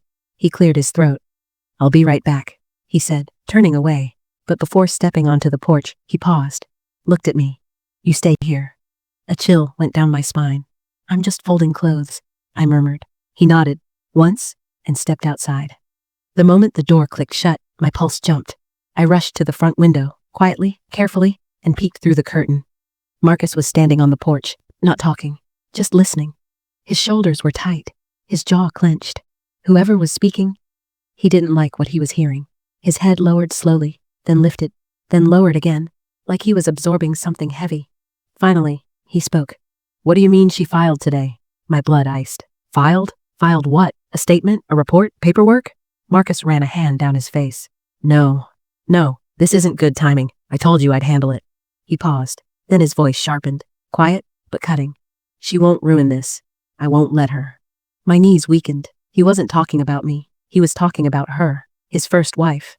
The one the detective said was coming to finalize her statement. She'd already done it, this morning. This changed everything. Marcus stood silently for a long moment, processing, calculating. Then, he turned toward the front door. My heart dropped. I sprinted away from the window and grabbed a random shirt from the laundry basket, pretending to fold it as calmly as I could. The front door opened. Marcus stepped inside. He looked at me, and something had changed in his face. Something hard, something decisive. "Elena," he said softly, "I need you to pack a small bag." My chest tightened. "Pack? For what?" "For us." His voice was warm, gentle, too gentle. "We're leaving tonight, a cabin, somewhere quiet." My pulse hammered. "Tonight?" I whispered. "Yes." He stepped closer. "It'll be good for you, for the baby, For us. My hands shook only slightly, but I hid them in a piece of fabric. I don't know if I'm up for travel. Elena. His tone changed, not loud, just firmer, sharper, less suggestion, more command. You need air, space, time away. He stepped closer. I felt my back touch the counter. You trust me, don't you? He murmured. My throat closed. He waited. The pause hung between us like a blade. I forced my lips into a soft, small smile. Of course. He exhaled, relieved or pretending to be. Good, he whispered. Start packing. He left the room after that, heading upstairs. But not all the way. I heard him stop halfway, listening, waiting to hear if I obeyed. I stood frozen in the kitchen for a long moment, my breath shaking in my chest. Then, slowly, deliberately, I reached for the laundry basket and pretended to fold another shirt. My fingers trembled so hard I nearly tore the fabric. Marcus returned downstairs 15 seconds later. He didn't say anything. He didn't have to. He just stood in the doorway, watching me, testing me. And when he realized I wasn't moving toward the bedroom to pack, his jaw tightened. Elena, he said calmly, too calmly, why haven't you gone upstairs yet? I swallowed, carefully folding the shirt in my hands. Because I wanted to finish this first. A beat of silence, then another. He nodded slowly, but his eyes told me something terrifying. Tonight wasn't his plan. Tonight was his adjustment. Pressure had broken something inside him. The truth was coming out, cracking through the seams, and he was tightening his grip. And I knew, deep in my bones, if I didn't get ahead of this, if I didn't move, something irreversible would happen before sunset. Just then, my phone buzzed on the counter. Marcus's eyes snapped to it. I stepped forward, casually, and picked it up. A message. From Aunt Ruth. But that wasn't who it really was. It was Detective Hollis, and the message read, "We need you out of the house. Now." My heart nearly stopped. Marcus stepped closer. Who texted you? I smiled gently. Aunt Ruth. She wants to know if we need anything. He held out his hand. Let me see. My pulse exploded. I set the phone down softly, face down, and picked up another piece of laundry instead. She's just asking about food, I said quietly. Nothing important. Marcus stepped toward the counter, toward the phone, toward the truth. My breath locked in my chest. If he lifted that phone, if he saw that message, if he even suspected, this would turn from frightening to dangerous. I needed to move. Now. But how? How do you escape a man whose eyes never leave you? How do you flee a house where danger moves with soft smiles and gentle words? How do you protect a baby inside you when the father's lies are closing in? I inhaled, steadied myself, and did the only thing I could do, the last thing he would expect. I smiled at him. Soft, warm, tender. Marcus, I whispered, before we pack, can you help me with something in the garage? He blinked, thrown off. What in the garage? It's silly, I murmured, but I think one of the baby boxes might have fallen. I'd feel better if you checked. A pause, then another. He studied me long enough to feel the seconds stretch like wire. Finally. Okay, he said softly. He turned, walked toward the garage door, opened it, stepped inside. The moment he disappeared behind the doorframe, I grabbed my phone and ran fast and silent to the back of the house, hand on my stomach, heart pounding so loud I could hear it in my ears, because every step meant life, every second meant freedom, every breath meant survival. I reached the back door, unlocked it, and stepped outside into blinding daylight, just as I heard the garage door open behind me, and Marcus's voice, sharp, shattered, panicked. Elena? He called out. Elena, where are you? I didn't look back. I ran. I didn't know what fear really felt like. Not until that night. Not until the moment I stood in my living room, gripping my phone so tightly my fingers hurt, staring at the message the neighbor's child had sent me out of panic. Ms. Elena? She ran. She took the bag. She said she had to fix something at your house before the police came. My stomach dropped so fast it felt like the floor had opened beneath me. Because she was my neighbor. The woman who smiled at my baby shower like she knew my husband better than I ever would. The woman who watched my pregnancy unfold from across the fence. The woman who'd whispered, "You don't know half of what he does," with a smile that made my skin crawl. I locked my doors. Then I checked them again. The house was too quiet. Even the refrigerator hummed softer, like it was holding its breath with me. My pulse beat in my ears. My thoughts scattered like dropped marbles. Was she coming here? With what? Why? I stood completely still, trying to listen beyond the pounding in my chest. but all I could hear was the faint rustle of leaves outside, scratching the window like someone dragging a branch with purpose. I swallowed hard. Then the headlights appeared. 2 of them. Bright. Silent. Slow. They crawled across my driveway like eyes. I backed away from the window. My throat tightened as the engine cut off. The air seemed to thicken. And then, a soft knock. Not violent, not rushed, not angry. A slow, deliberate knock. 3 taps, like she wanted me to know it was her. My knees weakened, the kind of weakening that didn't come from fear alone, but from betrayal and exhaustion and the realization that I was about to face the woman who had stood beside me at my baby shower, holding a gift she didn't pay for. I steadied myself against the wall. Another knock, then her voice, soft, shaky, almost pleading. "Elena, please, we need to talk before they get here." I closed my eyes. My skin prickled. Her tone wasn't angry. It wasn't threatening. It was broken. I took a slow breath and stepped closer, not to open the door, but to speak through it. "What do you want?" Silence for a moment. Then she exhaled, a long, trembling exhale that carried years of hidden mistakes. "Elena, you don't know everything. He lied to both of us. I didn't know about you. Not until the shower. Not until I saw his hand on your stomach and realized." My throat tightened. "Realized what?" "I didn't speak," she continued. "Realized I wasn't the wife. I was the secret." My breath stilled midair. The house felt too small for all the truth pressing against the walls. She sniffed. "He told me you were the one cheating. He told me you were unstable. He said you couldn't carry children. That's why he... Her voice cracked. I clenched my jaw. "He played us both, Elena. Both of us. And when I found the other ring..." My heart jolted. "Other ring?" I didn't ask. She kept talking. "He panicked when he realized the baby wasn't mine. He said he'd handle it, that he'd make sure everything fell apart before you could take anything from him."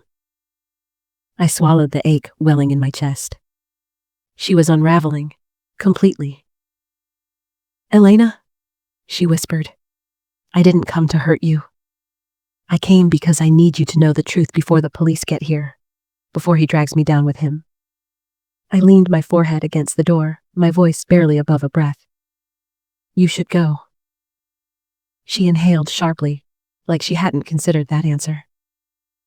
"Elena, please. Just 5 minutes. Let me explain everything. I have proof." Proof, a word that scraped against my bones. I closed my eyes, and then I heard it, faint at first, then louder. Police sirens, distant but approaching. Her breathing hitched. Footsteps shuffled on the porch.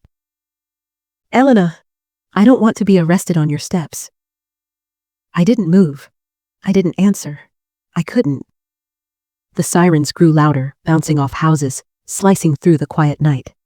She cursed softly under her breath and stepped back. "Elena, I'm sorry for everything, for not seeing it sooner, for believing him, for smiling at you when you didn't deserve any of this." Her voice softened to a whisper. "You're stronger than you know." And then, the sound of shoes running down the path, a car door slamming, the engine roaring back to life, tires screeching. I peeked through the blinds just in time to see her speeding away. Seconds later, police cars turned into my street, lights flashing red and blue across my walls. My hands shook as I opened the door. Officers rushed out. "Ma'am, are you safe?" I nodded, though I didn't feel it. I felt hollow, exposed, like the truth had pulled everything out of me and left only echoes behind. One officer gently guided me inside, while another spoke into his radio, calling for units to pursue the fleeing vehicle. I sat on the couch, my hands trembling in my lap. My breath came uneven. My heart thudded too hard. The officer across from me spoke gently. "We've been tracking her since this afternoon. You're not in danger. She's scared, but she's not violent." I nodded, but tears slipped down anyway. Not because of her. Not because of the chase. Not because the police were now searching the neighborhood. But because betrayal has a strange way of leaving you breathless long after the storm passes. When the officer finished his notes, he closed his book and looked at me with something close to sympathy. "We'll let you know as soon as she's found." I nodded again, staring down at my hands. After they left, the house felt even quieter. Too quiet. I walked to the kitchen, poured myself water, and sat at the table where I'd once planned baby shower decorations, unaware that the woman helping me arrange flowers was also arranging lies with my husband. I pressed my palms to my face. For a long time, I didn't move. Then my phone buzzed. A text. Unknown number. I didn't run to escape. I ran to get something he hid from both of us. I'll bring it to you. Then I'll turn myself in. My chest tightened. I didn't understand, and I didn't respond. I simply stared at the message until the screen dimmed on its own. Because sometimes the truth doesn't arrive like a thunderbolt. Sometimes it arrives in pieces. Pieces that shake you. Pieces that confuse you. Pieces that leave you bracing for what comes next. I sat in the dim kitchen until the house no longer felt haunted by fear, just heavy with truth. And that night, as silence finally settled in, I realized something. This wasn't just the unraveling of my marriage. It was the unraveling of the lie she lived in too. And neither of us would come out of this unchanged. I didn't expect the knock on my door that evening. It was soft, almost hesitant. The kind of knock someone gives when they're not sure if they should be there. The kind that makes your heart pause before your feet move. I wiped my hands on a dish towel. I'd been halfway through washing the dinner plates, the smell of lemon soap still on my fingers, and walked to the door, every step sinking heavier than the last. I don't know why, but something in my chest whispered, this is the moment everything shifts again. When I opened the door, my neighbor, his secret wife, stood there, not dressed up, not smiling like she had at the baby shower, not pretending. Tonight, she looked like someone who hadn't slept in days. Her eyes were swollen, rimmed pink. Her hair was tied back, messy, rushed, and her hands clutched a cardboard box so tightly her knuckles trembled. "Can I come in?" she whispered.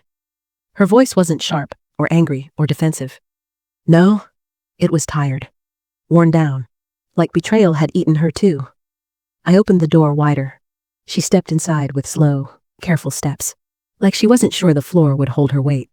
I motioned toward the living room, and she sat on the edge of the couch, the box on her lap like it might fall apart if she loosened her grip. The room felt quiet and full at once. Then she looked up at me with eyes that were older than her face. "I think you should see this," she said. Not a threat, not a weapon, a confession. She slid the box onto my coffee table. A plain brown box, no label, no writing, no clue, just heavy. "I don't want to fight you," she said softly. "I don't hate you. I didn't even know about you. Not until," she swallowed hard, "not until the baby shower." Her voice cracked, just a little, enough for me to believe her. I sat down across from her, my legs stiff and cold, like they didn't belong to me anymore. She pushed the box toward me. "Open it." I lifted the lid. Inside were the pieces of my life I never got to see, the pieces he lived with her, the pieces he hid from me. Right on top was a small velvet ring box, dark, burgundy red, not the color of love, the color of a warning. I picked it up with shaking fingers. Inside was a gold band. Simple, elegant, familiar. Too familiar. "The wedding ring he gave me," I whispered. She nodded.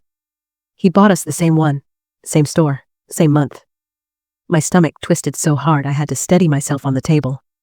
Underneath the ring box were stacks of glossy photos, too many for me to count. She exhaled shakily. I separated them into envelopes. By year. By year. Years. Plural. He wasn't just cheating. He was building two lives at once. The first envelope said, 2019, Florida trip. But he went to Florida for a financial conference, I said. She stared at me gently. There was no conference. The pictures showed the two of them on a beach, sunset behind them, waves brushing their feet, his arm around her waist. In one, he was kissing her cheek. In another, he held her hand to her belly like she was pregnant. "We tried," she murmured. "I had a miscarriage that year." The ache in her eyes softened the anger in mine. I breathed in, slow, painful. I opened the next envelope. 2020, Napa Valley wine tasting. matching sunglasses. 3 days I thought he spent closing a deal. I opened the next. 2021, Mexico smiling, holding hands. Her wearing the necklace he once told me he bought for his mother. I pressed my fingers to my mouth, swallowing down the gasp clawing up my throat. My voice came out thin. How can someone be two people at once? She looked down at her hands. Because we let him. Then she lifted a stack of printed screenshots, messages he sent her. Blue and gray bubbles, his words, his tone, his lies. Baby, don't worry, the meeting is going to run late. I miss you. She thinks I'm traveling again next month. I love our little life. You're the one I chose. You're my real wife. My real wife. The words blurred before my eyes. She handed me another sheet. This one was a message about me. She keeps asking questions. I'll handle it. Handle it. Like I was a task. A problem. A loose thread he needed to cut. My breath hitched. Quiet but sharp. I felt something break inside me. Something small but heavy. Something that wasn't going to be put back the same way.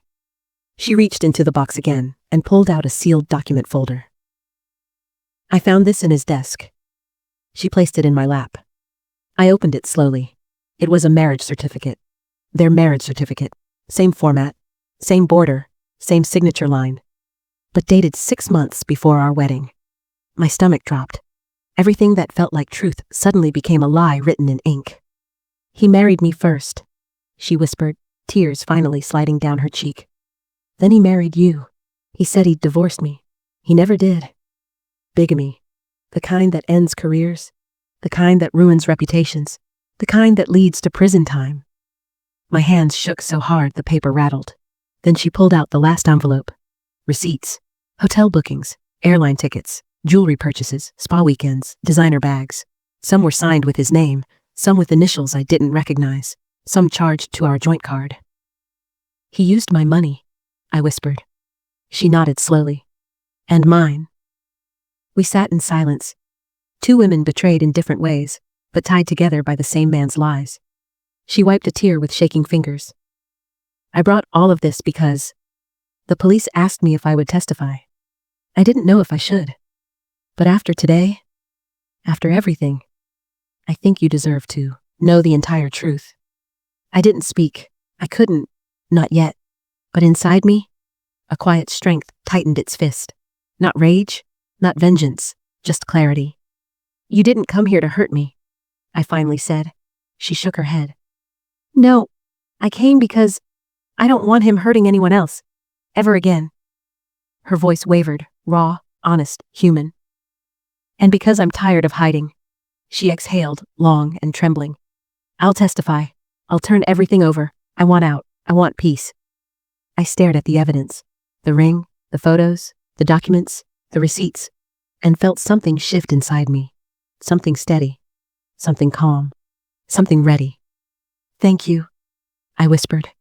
She nodded, her hands unclenched, her shoulders dropped, and for the first time since she'd entered, she breathed freely. She stood up. If you want me to stay involved, call me. But if you don't, I'll understand.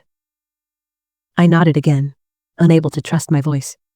She opened the door to leave, paused, and looked back. You didn't deserve any of this, she said quietly. But you survived him. That matters. Then she slipped out into the hallway, leaving me with the box and the truth. A truth that would finally give me back my power. A truth that would end his double life. A truth that would become the beginning of my freedom. I closed the door gently, leaned against it, and let the weight of it all settle. Then I whispered to myself, this is where it changes. This, right here, is where it all changes. I didn't open the box again that night. Not because I didn't want to, not because I couldn't, but because my mind, my heart, my breath, they were all too full, too heavy, too loud.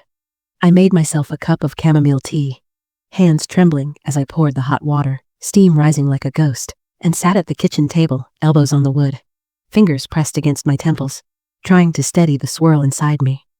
Denial, anger, disbelief, quiet heartbreak. They all sat beside me like uninvited guests. The kitchen clock ticked, slow and steady, louder than it ever had before. Tick, tick, tick. Every second felt like a reminder. Your life isn't what you thought it was. And yet, beneath all that noise, a different voice whispered, "You're going to be okay. Not today, not tomorrow, but someday." I wrapped my hands around the warm mug and exhaled. Then I realized something. I wasn't shaking anymore. Not out of fear, not out of shock, but out of certainty. I finally knew the truth, fully, completely, beyond excuses. And now, I knew what to do. I wasn't going to call anyone. But someone called me. My sister. Her name lit up my phone. Samantha. In big white letters against the dark screen. I almost didn't answer. My voice wasn't ready. My spirit wasn't steady. But something in me said, "Pick up." So I did. "Hey," she said softly. "You home?" I swallowed. "Yes." "Are you alone?" "Yes." "Open your door." My breath caught. Before I could move, before I could ask, before I could even brace myself, she spoke again. "I'm already outside." I closed my eyes. Relief washed through me so quickly it almost hurt. I stood up, walked to the door on legs that didn't feel like mine, and opened it. And there she was, Samantha. Messy bun, oversized sweatshirt, keys still in her hand. Her eyes softened the second she saw my face. "Oh, honey," she whispered. I didn't even know I was crying until she wrapped her arms around me. Not the big sobs, not the loud kind, just the silent tears that slide down without warning. The kind you only release when you're finally safe enough to feel. She held me tight, breathing with me until my shoulders stopped trembling. Then she whispered, "Let's go inside.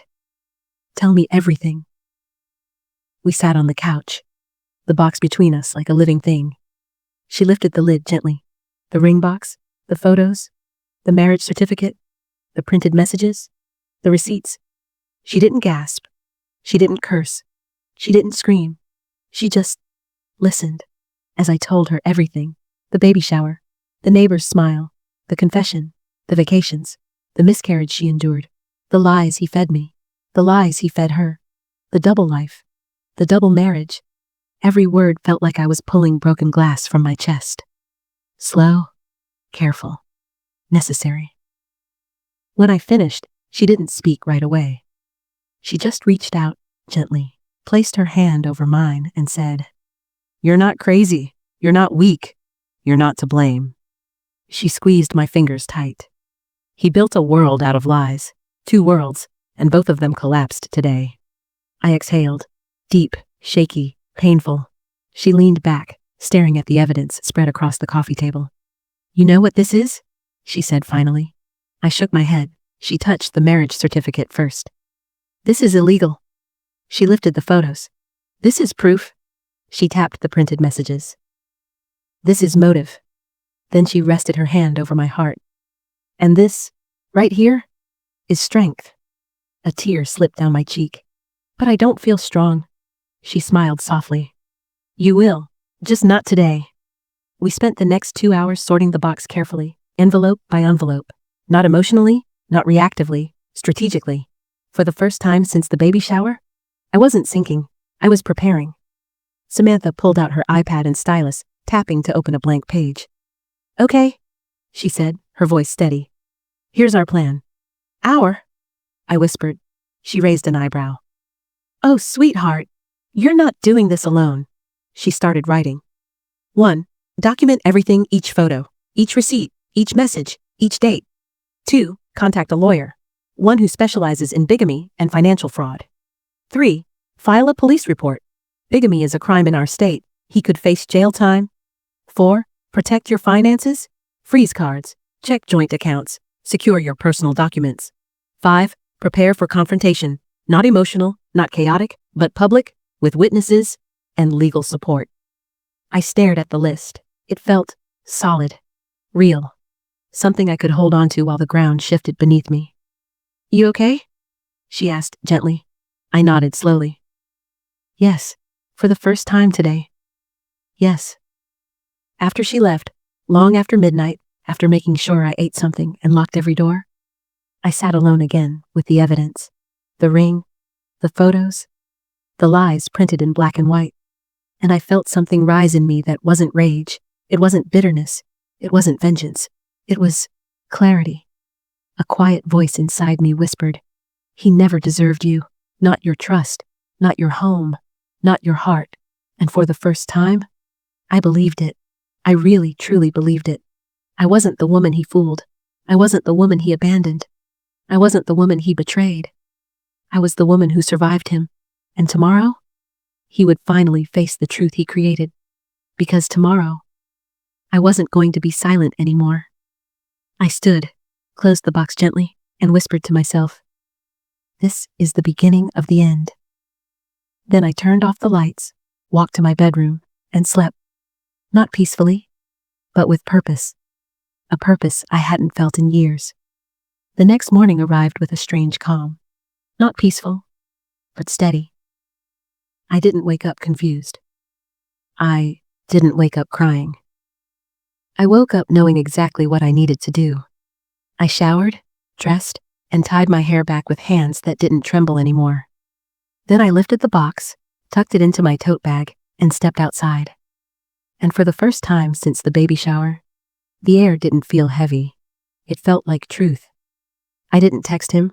I didn't warn him. I didn't give him a chance to prepare. I drove straight to the neighborhood barbecue, the one he was already at helping set up, pretending he had the perfect little life. I walked through the backyard gate, the tote bag over my shoulder. He saw me, and the way his face fell told me everything. He knew. He knew. I knew. I didn't raise my voice. I didn't break down. I didn't ask why. I simply set the box on the table in front of everyone, neighbors, friends, his so-called co-workers, and opened it. The photos, the marriage certificate, the receipts, the ring. Gasps echoed. Chairs scraped. Someone whispered, "Oh my God." And he froze. He didn't deny it. He didn't defend himself. He just shrank. When the police arrived, thanks to the lawyer Samantha connected me with an hour earlier, he didn't even argue. Bigamy, fraud, forgery on some financial forms.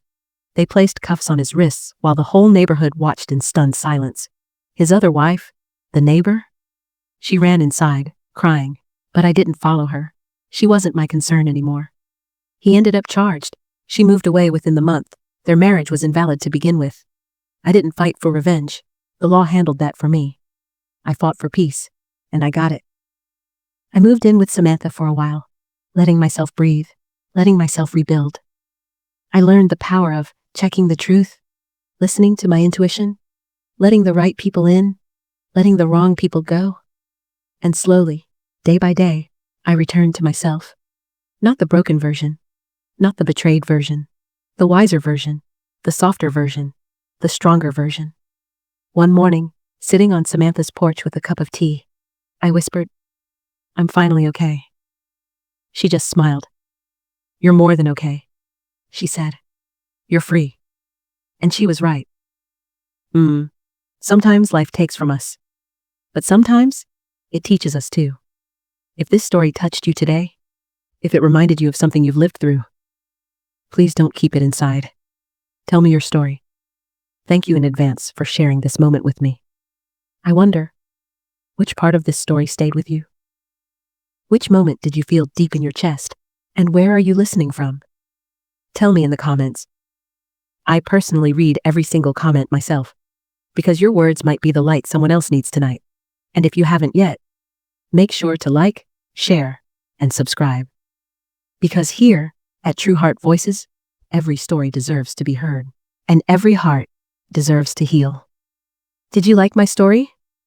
If you listened all the way to the end, drop a number 1 in the comments. If you enjoyed it, you can support me by liking the video and sending a small tip. I've got many more life stories just like this on my channel, so make sure to subscribe and check them out. I've added 2 new stories on screen that everyone loves. Thanks for being here. I'll see you in the next one. With love.